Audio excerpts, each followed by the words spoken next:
Friends, இன்றைக்கி recipe video தான் shoot பண்ணியிருக்கேன். இது பாப்பாவுக்கு நான் சிக்கன் சூப்க்கு அப்புறமா இப்படி தான் கொடுக்க ஆரம்பித்தேன். 6 மந்த்ஸ்லேருந்தே பார்த்திங்கன்னா இந்த மாதிரி தான் கொடுக்குறேன்.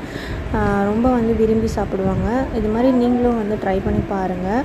ஏன்னா சூப்க்கு அப்புறமா நம்ம கிரேவி ஸ்டார்ட் பண்ணுறதுக்கு முன்னாடி இந்த மாதிரி கொஞ்சம் ஸ்டார்ட் பண்ணிவிட்டு அதுக்கப்புறம் நம்ம ரெகுலராக கொடுக்குற கிரேவி 9 to 10 மந்த்ஸில் கொடுத்தோம்னா சாப்பிட்டுப்பாங்க.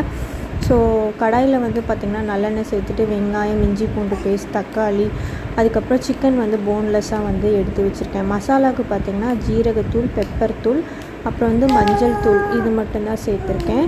எல்லாத்தையும் நல்லா வதக்கிட்டு அதுக்கப்புறமா கொஞ்சமாக தண்ணி விட்டுட்டு வேணால் கொத்தமல்லி தூளும் நீங்கள் போட்டுக்கலாம். நான் இன்றைக்கி இலை தான் சேர்த்துருக்கேன், கொத்தமல்லி இலை தான். குக்கரில் ஒரு விசில் விட்டு இறக்கிட்டு நல்லா மிக்சியில் அடிச்சுட்டு அதோட சாதத்தோடையோ இல்லை இட்லியோட நீங்கள் மசிச்சு கொடுத்தீங்கன்னா நல்லா சாப்பிடுவாங்க. ட்ரை பண்ணி பார்த்துட்டு எப்படி வந்துச்சுன்னு சொல்லுங்கள்.